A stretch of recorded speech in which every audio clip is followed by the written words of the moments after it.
Welcome back to the Deep Dive. It is Thursday, February 5th, 2026. If you are listening to this, I really hope you are sitting down or maybe, holding on something stable. Because the numbers we're looking at today, they're not just big. They are, frankly, civilization altering. We usually talk about tech trends, right? We talk about the new app, the new gadget.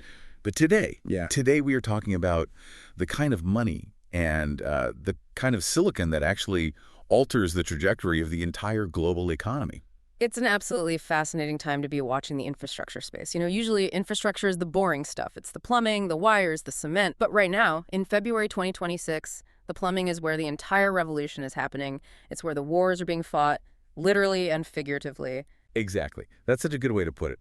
The vibe out there right now, if you're reading the financial reports or hanging out in the discords, is this mix of high energy, tech bro enthusiasm and just sheer, unadulterated panic.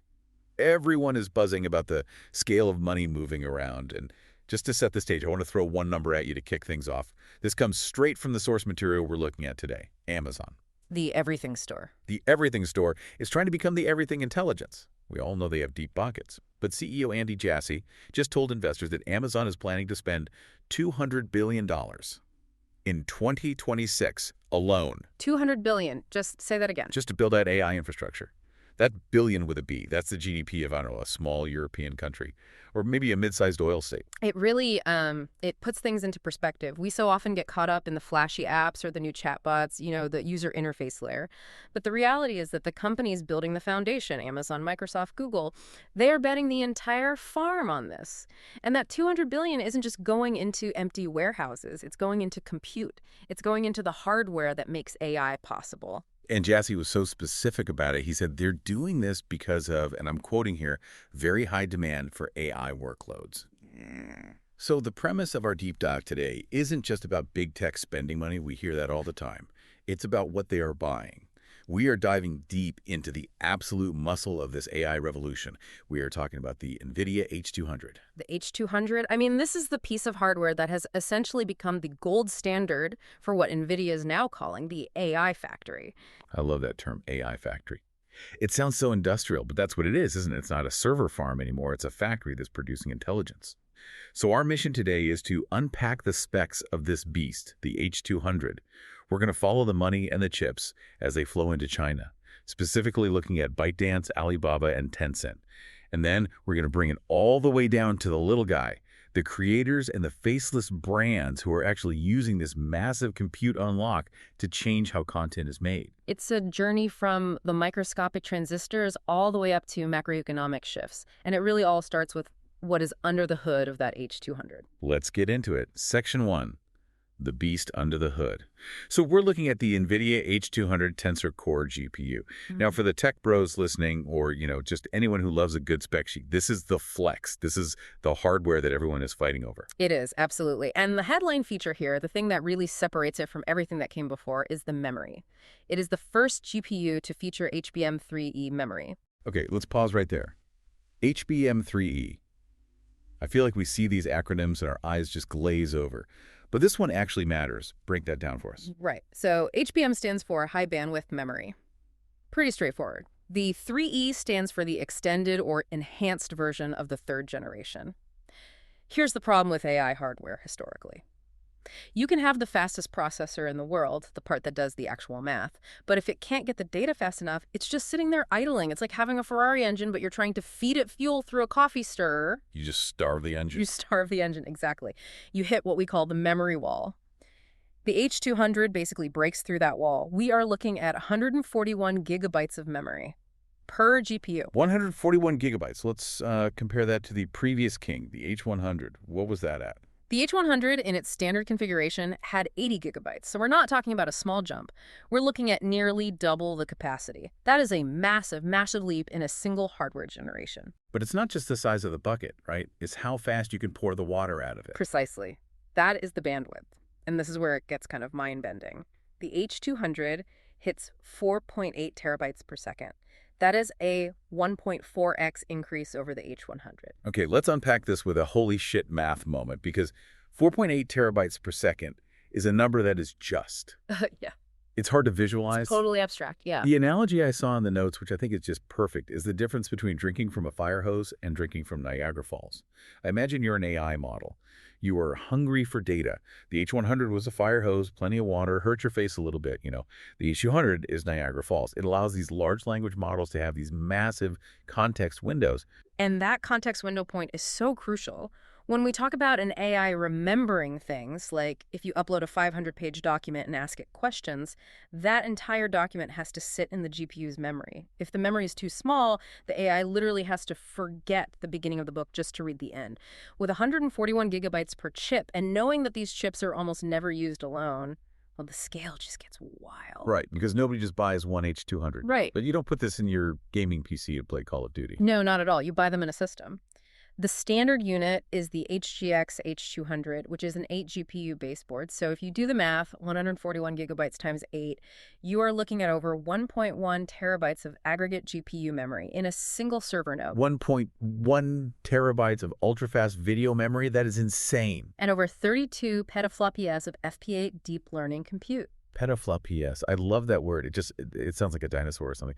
But it basically means it computes really, really fast. It means it can perform quadrillions of calculations per second. It's a staggering number. But here's why this matters to you, to the listener, specifically regarding performance. It's not just about training the models, which takes months and millions of dollars. It's about inference. Inference. That's when the models is actually working, right? When I type into a chatbot and it gives me an answer. Exactly. Training is learning, inference is doing, and this is where the H200 really, really shines. It runs inference on Llama 2 70B, which is a very popular open source model, nearly 2 times faster than the H100. 2 times faster. So if I'm a business running a customer service bot or a creator generating text, that delay, that little thinking time, it's just cut in half. It completely changes the user experience. You know that feeling when you're talking to a bot and there's that awkward pause where you wonder if it froze? The H200 just eliminates that. For GPT-3 175B, it runs 1.6x faster. That speed difference is the difference between an AI feeling like a tool you have to wait for and an AI feeling like a seamless extension of your own brain. And it's not just chatbots. The sources mentioned HPC high-performance computing. This is the big science stuff.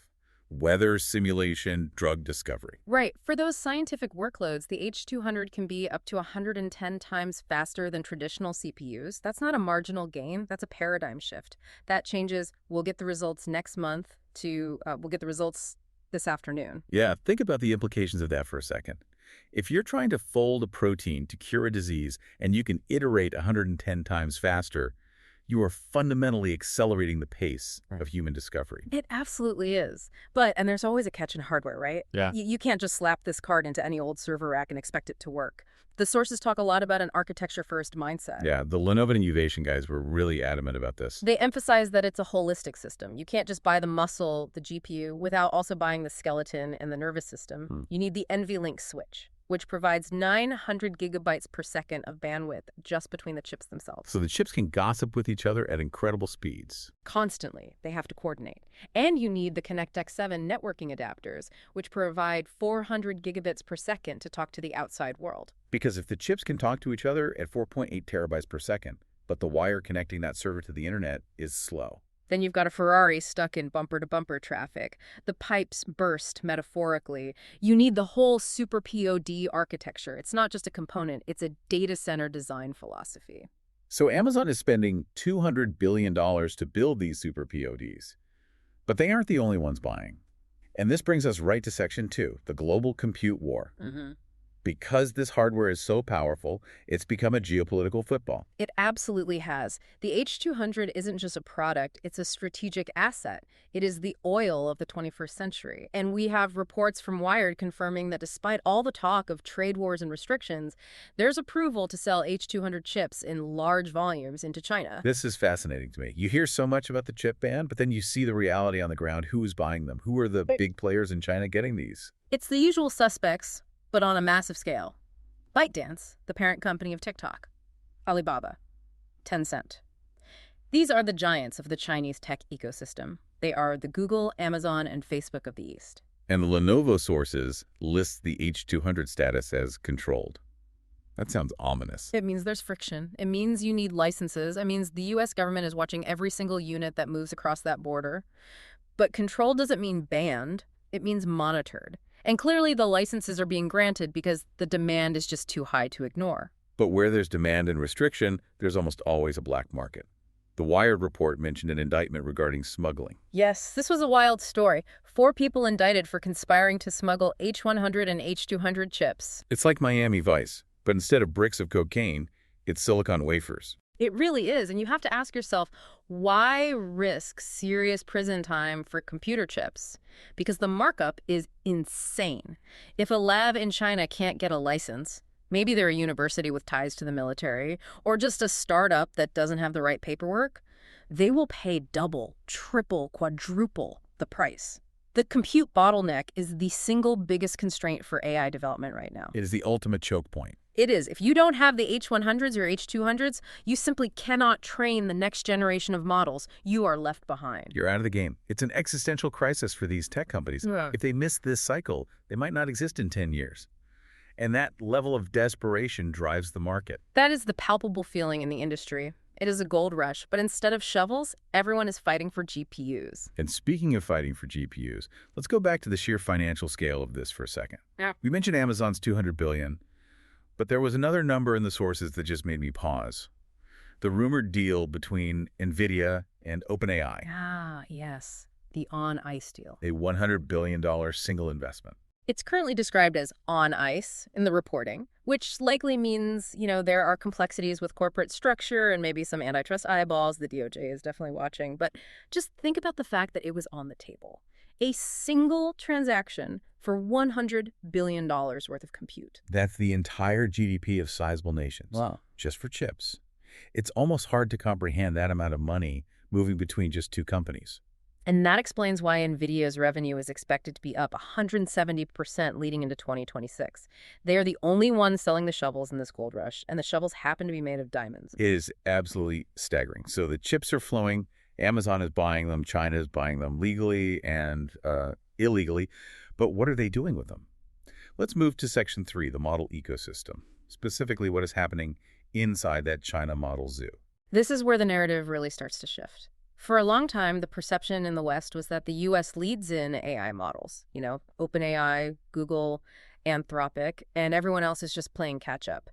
But with this influx of hardware, the Chinese labs are producing some really serious contenders. The names mentioned in the sources are Qwen, Hunyuan, and DeepSeek. DeepSeek has been making a lot of waves recently. They're doing some really, really interesting things with efficiency and coding capabilities. And Qwen, which is Alibaba's model, is an absolute beast. These aren't just knockoffs of Western models. In many benchmarks, particularly in coding and mathematics, they are trading blows with GPT-4 and the best open source models out there. And the dynamic is interesting because a lot of these are open source, right? It's Right. not all locked down. Exactly. While American companies like OpenAI have gone very closed, we won't tell you how it works, just pay us. No. The Chinese labs, partially to gain global traction and partially as a strategic move, have been very aggressive in the open source space. They are releasing the model weights. They are letting developers play with them. That's a really smart play. If you get the developers hooked on your architecture, you win the long game. It builds dependency, for sure. But let's connect this to something tangible for the everyday person, ByteDance.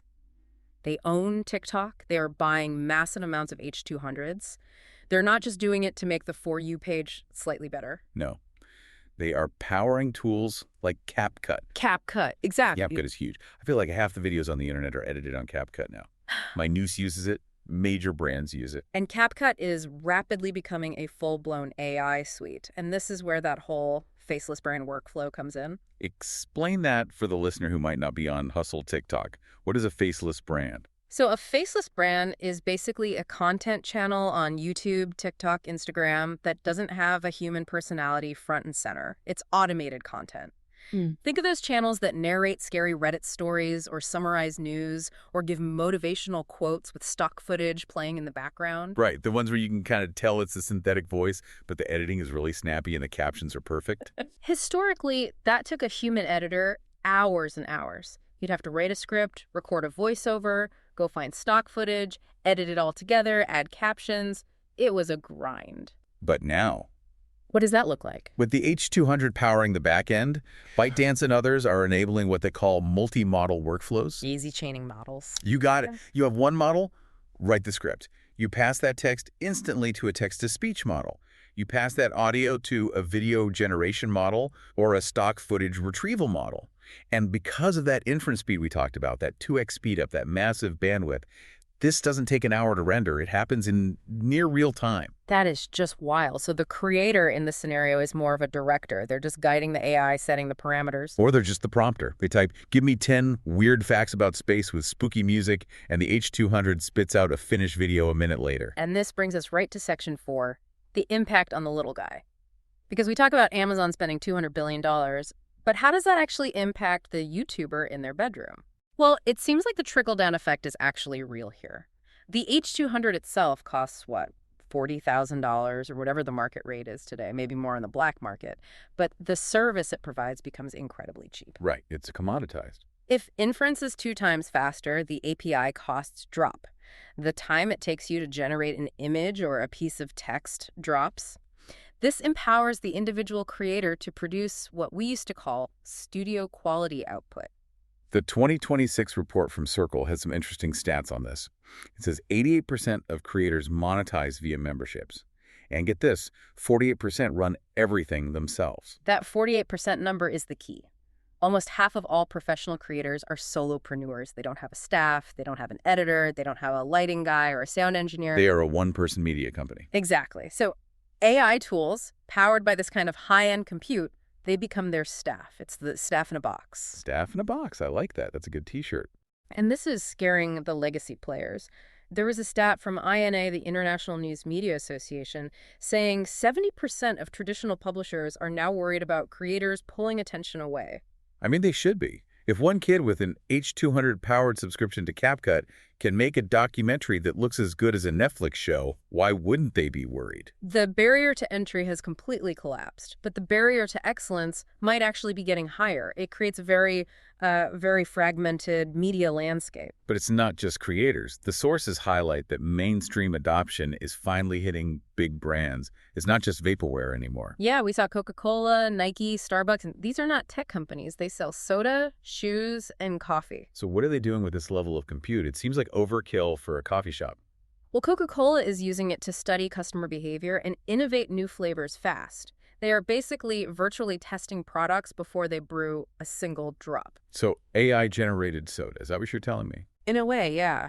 Or at least AI-validated soda. Nike's using it for hyper-personalizing shopping experiences. So when you go to their site, the store literally rearranges itself just for you. And Starbucks. Starbucks is forecasting demand and optimizing their supply chains. They're figuring out exactly how many pumpkin spice lattes will be ordered in Chicago on a Tuesday morning if it's slightly overcast. That's the holy shit utility moment right there. Yeah. It's not just generating a poem. It's optimizing the logistics of the entire global coffee supply chain. And that requires massive, massive compute. It requires crunching petabytes of data in real time. That is why they need the H200s. So we have the hardware, we have the models, we have the creators and the big companies using them.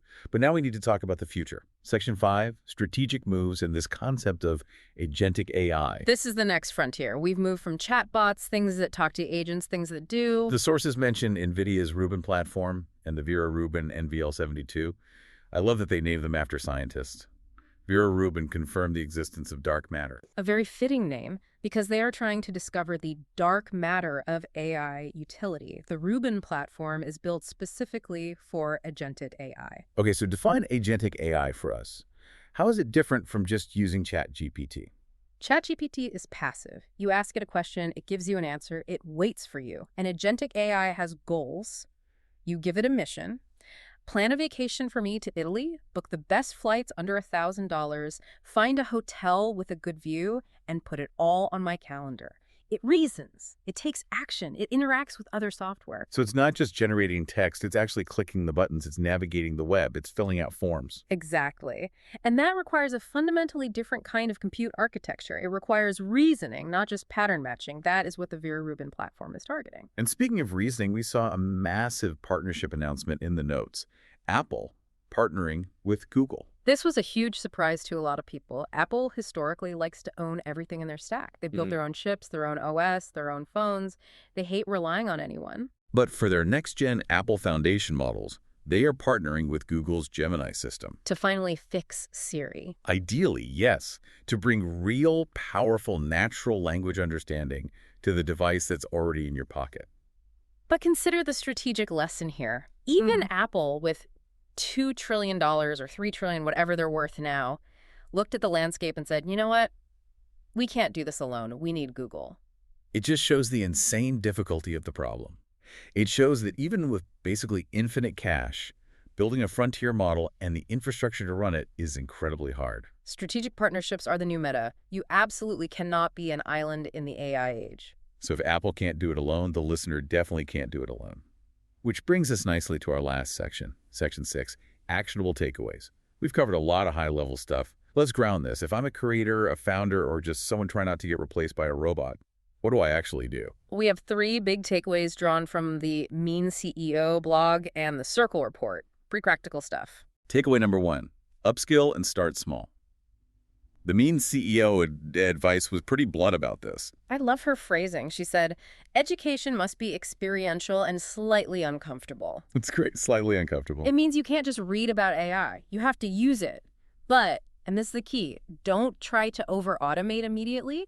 Don't try to build a fully autonomous company on day one. Start with the simple tools. Use a chatbot for your customer service. Use CapCut's AI features for your video editing. Get your hands dirty. Dive in, test the tools, fail fast, and learn. I like that. It's very startup. Takeaway number 2 is crucial for stability. Focus on owned audiences. This comes from that TikTok outage story, right? The one with the snowstorm. Yes. There was a massive TikTok outage tied to an Oracle data center failure that was caused by a winter storm. If your entire business is built on TikTok and a snowstorm hits a data center in Texas, you are out of business. That is a terrifying thought. You're at the mercy of the weather and Larry Ellison. Laughs. Exactly. So the advice is, move towards memberships. Build an email list. Own the relationship. The Circle data supports this. 88% of successful creators are using memberships for this exact reason. If an algorithm changes or a server goes down, you still have your list. You still have your business. It's the difference between renting land and owning your own land. Precisely. And finally, takeaway number 3. Adopt an architecture-first mindset. This goes all the way back to the H200 specs we started with. It does. Just like the H200 needs the NVLink switch and the right cabling to work properly, your business's AI needs the right data architecture. Garbage in, garbage out. It still applies, even at 4.8 terabytes per second. If you feed your AI bad data, you will just get bad answers much, much faster. You need to think about your data hygiene, your inputs, and your goals before you just buy a subscription to the latest AI tool. So clean your data, build your pipes, then turn on the water. That's the recipe for success right there.